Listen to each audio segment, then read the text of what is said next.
एक प्रश्न है कि अस्थि स्वभाव में और नित्य स्वभाव में क्या अंतर है।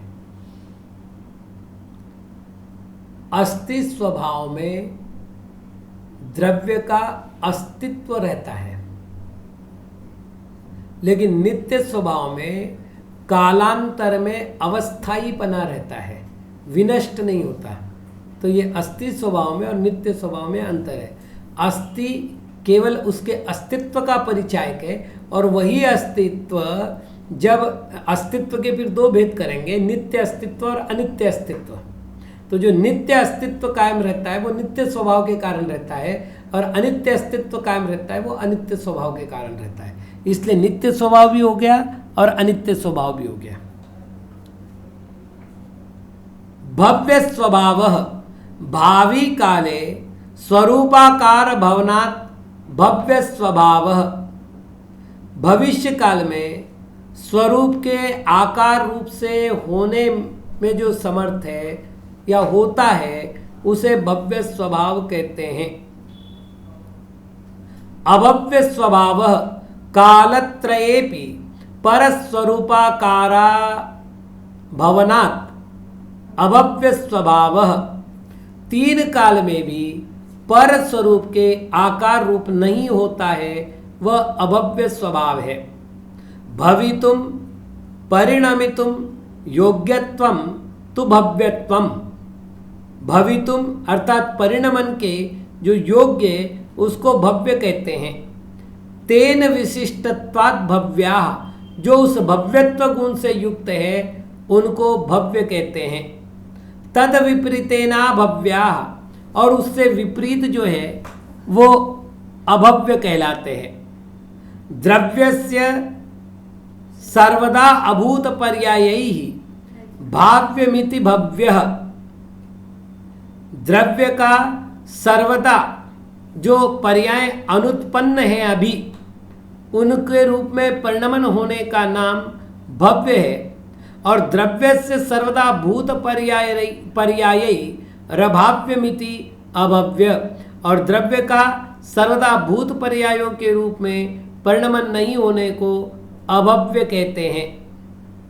भव्यस्यैकान्तेन परपरिणत्या संकरादि दोष संभवः, अभवस्यापि तथा शून्यता प्रसंगः स्वरूपेणापभवनात्।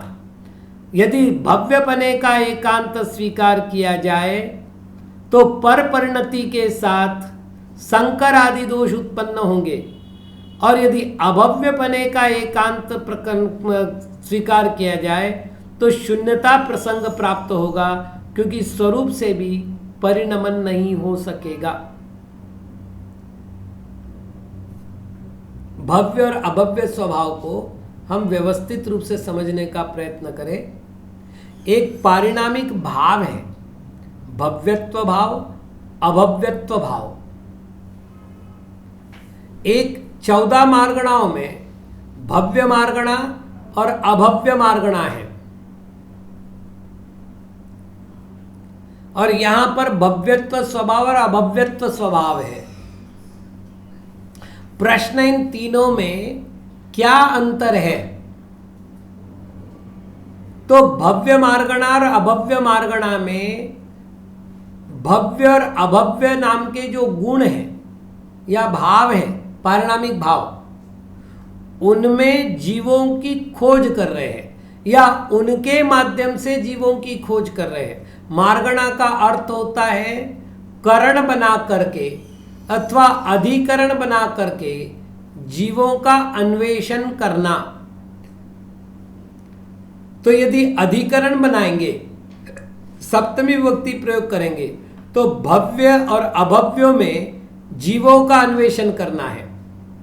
और यदि करण बनाएंगे अर्थात तृतीया बनाएंगे, तो वहां अर्थ होगा भव्य अभव्य इन दो पदों के द्वारा जीवों का अन्वेषण करना।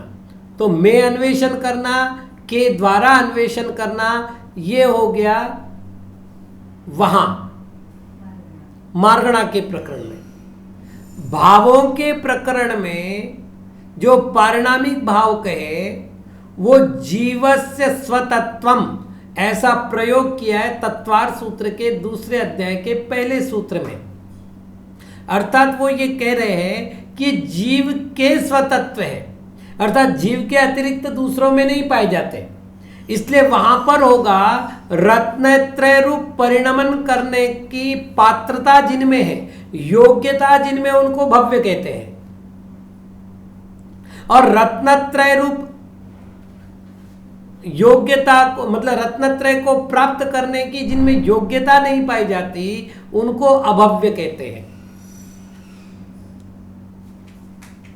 एक विशेष बात है, औक्षमिकादि भव्यत्वानाम च, इस सूत्र के अनुसार जीव का वो पारिणामिक भाव अनादि शांत है। पारिणामिक भाव जो है भव्यत्व नाम का परिणाम, अभव्यत्व भाव तो अनादि अनंत है, लेकिन भव्यत्व भाव अनादि शांत है। क्योंकि हम कह रहे हैं औक्षमिकादि भव्यत्वानाम च, औक्षमिकादि भाव और भव्यत्व भाव, इनका विनाश होने पर ही मोक्ष होता है। तो विनाश होने का अर्थ शांत हो गया। तो भव्य भाव अभव्य भाव, इनमें अभव्य भाव तो मोक्ष मार्ग में योग्यता ही नहीं रखता, भव्य भाव में मोक्ष मार्ग की योग्यता है, किंतु मोक्ष में उसका अवस्थान नहीं है। तो वहां भव्य अभव्य में ये अंतर है, मतलब वो केवल जीव का तत्व है, जीव के भाव है। लेकिन यहां जो भव्य और अभव्य की चर्चा चल रही है, ये सभी द्रव्यों में है। और एक बात, प्रत्येक द्रव्य भव्य है, प्रत्येक द्रव्य अभव्य है, यहां तक कि सिद्ध भव्य है, सिद्ध अभव्य है। प्रश्न है सिद्ध भव्य कैसे है?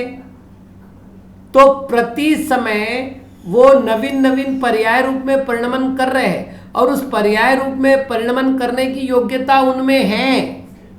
और ये कह रहे भवितुम परिणमयितुम योग्यत्वम तु भव्यत्वम। भवितुम अर्थात परिणमयितुम, तुमुन प्रत्यय लगता है के लिए, अर्थात परिणमन करने की योग्यता जिसमें पाई जाती है उसको भव्यत्व कहते हैं। तो भव्यत्व किसे कहेंगे हम यहां पर सिद्धों का? क्योंकि वो नवीन पर्याय रूप में परिणमन कर रहे हैं। गुण पर्याय द्रव्यम कहा, यदि पर्याय में परिणमन होने की क्षमता ना हो तो फिर सिद्धों को कूटस्थ बनना पड़ेगा, और इस तरह द्रव्य का अभाव हो जाएगा, क्योंकि पर्याय के अभाव में द्रव्य का अभाव। इसलिए सिद्ध भव्य है और सिद्ध अभव्य भी है। क्यों? क्योंकि सिद्ध संसार रूप परिणमन करने की योग्यता नहीं रखते। अब ये क्या कह रहे हैं? तो भवितुम परिणमयितुम योग्यत्वम भव्यत्वम तद विपरीतेन अभव्य। तो इसका अर्थ हो गया अभवितुम अपरिणमितुम योग्यत्वम, या भवितुम परिणमितुम अयोग्यत्वम तो अभव्यत्वम। तो सिद्धों में संसार पर्याय को प्राप्त करने की योग्यता नहीं है, इसलिए वो अभव्य है। अब आप देख लीजिएगा, तिल में तेल की भव्यता है, लेकिन रेती में तेल का अभव्यत्व गुण है, इसलिए तिल से तेल निकल सकता है, रेती से तेल नहीं निकल सकता। तो प्रत्येक द्रव्य की अपनी भवितव्यता है, प्रत्येक द्रव्य की अपनी अभव्यपना है, और ये जिसकी सामर्थ्य उसको भव्य स्वभाव और अभव्य स्वभाव कहते हैं। अर्थात भावी काल में भवन करने की, परिणमन करने की जो योग्यता है उसे यहां पर भव्य स्वभाव कहा है, और भावी काल में परिणमन करने की जो योग्यता नहीं है उसको इन्होंने अभव्य स्वभाव कहा है। तो भव्यत्व भाव अभव्यत्व भाव केवल जीव में है, लेकिन भव्यत्व स्वभाव अभव्यत्व स्वभाव छओ द्रव्यों में है। यह अंतर दोनों स्थान पर है। अब आचार्य महाराज कह रहे हैं, और यह बड़ा महत्व का विषय है, कि यदि हम प्रत्येक द्रव्य को भव्य माने तो क्या दोष आएगा। तो इन्होंने कहा भव्यस्य एकांतेन पर परिणत्या संकरादि दोष संभवः। संकरादि शब्द से 8 दोष लिए जाते हैं, विरोधादि, संकर, विरोध, व्यतिकर वगैरह 8 दोष है। तो इन 8 दोषों का यहाँ ग्रहण करना है और यहाँ वो कह रहे हैं पर परिणति से परिणमत हो जाएगा, मतलब घट घट का भी काम करेगा और चूंकि भव्य है यानी परिणमन करने की क्षमता है इसलिए वो पट का भी काम करेगा। घट जो है कट का भी काम करेगा, कट यानी चटाई, कट का भी काम करेगा। इस तरह से पर की परिणति में परिणत होने के कारण से द्रव्य में संकर आदि दोष आएंगे। संकर, विरोध, व्यधिकरण, ये सारे दोष आएंगे। तो इन सारे दोषों का प्रसंग प्राप्त होगा यदि द्रव्य को सर्वथा भव्य माना जाए तो, अर्थात एकांत से भव्य माने तो ठीक है, हम एकांत से उसको अभव्य स्वीकार करें। तो जैसे घड़ा कपड़े के रूप में परिणति नहीं कर सकता, वैसे घड़ा घड़े के रूप में भी प्रवृत्ति नहीं कर पाएगा और स्वरूप में भी प्रवृत्ति नहीं करने के कारण से शून्यता का प्रसंग प्राप्त हो जाएगा, अर्थात उस द्रव्य का ही विनाश हो जाएगा, घड़े का ही विनाश हो जाएगा। तो शून्यता प्रसंग होगा अभव्य मानने से और संकरादि दोष प्रकट होंगे एकांत भव्य मानने से। इसलिए द्रव्य में भव्यत्व अभव्यत्व ये दोनों स्वभाव स्वीकार करने चाहिए, ऐसा यहां पर आचार्य महाराज के द्वारा कहा गया है।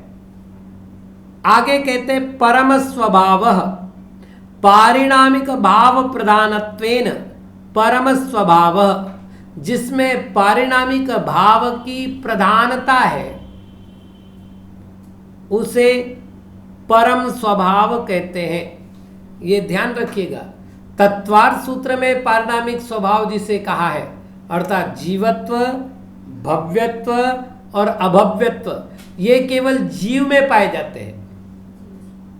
वस्तुतः 5 जो भाव है ना, औदैहिक, पहले तो औपशमिक, क्षावशमिक, क्षायिक, औदैहिक और पारिणामिक, इन 5 भावों का बंटवारा कैसे होगा कि ये पांचों की पांचों भाव जीव नाम के द्रव्य में पाए जाते हैं। औदैहिक और पारिणामिक ये 2 भाव पुद्गल द्रव्य में पाए जाते हैं और पारिणामिक नाम का एक भाव धर्म, अधर्म, आकाश और काल इन 4 द्रव्यों में पाया जाएगा।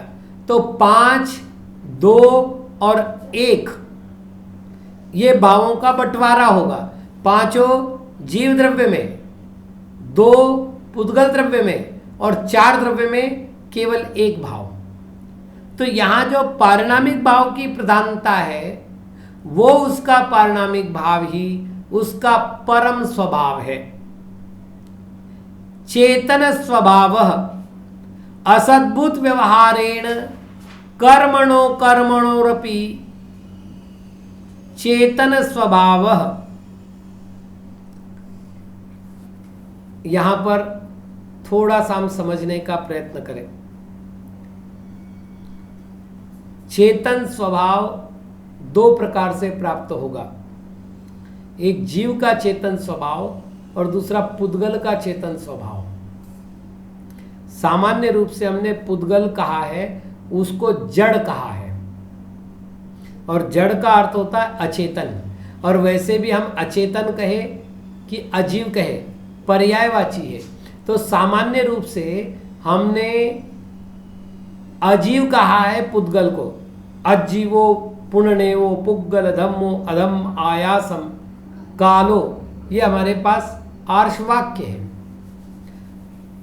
लेकिन यहां पर ये कह रहे हैं कि कर्म और नो कर्म ये दोनों चेतन है। बड़ा गंभीर विषय है, हमको पहले तो 2 विषय व्यवस्थित करने पड़ेंगे। द्रव्य कर्म नियम से पुद्गल निष्पादित है, मतलब उसका उपादान कारण पुद्गल है। भाव कर्म जिसका उपादान कारण अशुद्ध जीव है और निमित्त कारण कर्म उदय है। तो ये हो गया कर्म के संबंधित। और नो कर्म 6 पर्याप्ति, औदारिक शरीर, वैक्रिक शरीर, आहारक शरीर, ये 9 के 9 पुद्गल निष्पन्न है। इस प्रकार से नियमानुसार ये अचेतन है, लेकिन स्वामी कार्तिकेय अनुप्रेक्षा में कहा गया कि बड़ा आश्चर्य है कि कर्म में जीव के चेतन स्वभाव को घात करने की क्षमता है। उन्होंने उसके लिए अपूर्व शब्द का प्रयोग किया, अपूर्व शक्ति है। तो स्वामी कुमार महाराज के अनुसार कर्म को चेतन स्वीकार करना पड़ेगा, क्योंकि चेतन की सारी परिणतियां कर्माधीन होती है।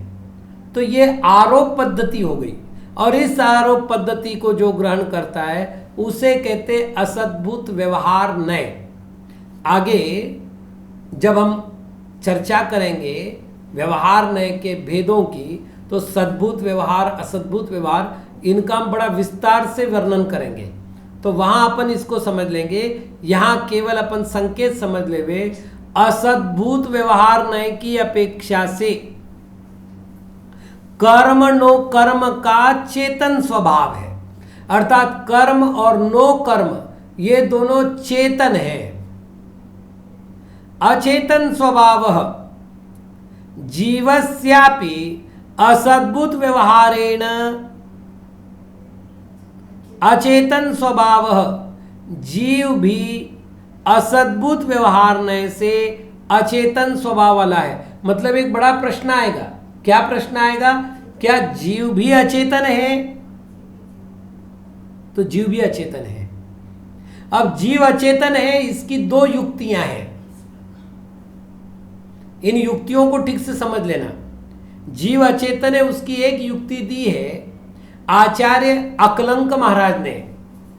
ग्रंथ का नाम है स्वरूप संबोधन। आचार्य महाराज लिखते हैं, प्रमेयत्वादि बिर्धर्म रचिदात्मा चिदात्मक ज्ञान दर्शनतः तस्मात् चेतना चेतनात्मक। अर्थात प्रमेयत्व आदि धर्म के कारण, मतलब अस्तित्व, वस्तुत्व, द्रव्यत्व, प्रमेयत्व, अगुरलघुत्व, प्रदेशत्व, इन गुणों की अपेक्षा देखा जाए तो आत्मा अचेतन है। क्योंकि चेतन हमने किसको कहा? ज्ञान दर्शनतः, ज्ञान और दर्शन के कारण से चेतन है। क्योंकि चेतना के 2 ही भेद है, ज्ञान चेतना और दर्शन चेतना। और जो चेतना का स्वामी है वो चेतन, या जिसमें चेतना पाई जाए वो चेतन। तो ज्ञान और दर्शन गुण में तो चेतनत्व है, लेकिन आत्मा में गुण कितने? तो अनंत है। तो 2 गुण माइनस करके जितने गुण बचे उनकी अपेक्षा से आत्मा अचेतन है, और 2 गुणों की अपेक्षा आत्मा चेतन है। इस तरह आत्मा में चेतनत्व भी है और आत्मा में अचेतनत्व भी है। ये एक अपेक्षा हुई। अब दूसरी अपेक्षा करते हैं हम। जब ज्ञान चेतनत्व है तो अज्ञान क्या होगा? अचेतनत्व होगा। तत्वार्थ सूत्र में औदैहिक भाव के जब 21 भेद बताए गए तो वहां पर उन्होंने औदैहिक अज्ञान की भी चर्चा की, और वो अज्ञान का धारी जीव जो है वो अचेतन है। उसके अलावा जो गति है, 21 भाव में गति है, कषाय है, लिंग है, मिथ्या दर्शन है, अज्ञान है, असंयम है, असिद्ध है और लेशा है। ये सारे पुद्गल जनित है और पुद्गल अचेतन है, इसलिए उससे जीव को अचेतन कहा है। इस प्रकार अचेतनत्व धर्म में जीव में भी अचेतनपना पाया जाता है, और असद्भुत व्यवहार से पुद्गल में चेतनपना पाया जाता है। तो संगति के कारण से पुद्गल को चेतन और जीव को अचेतन कहना, ये यहाँ पर स्वभाव के अंतर्गत है। ओम नमः।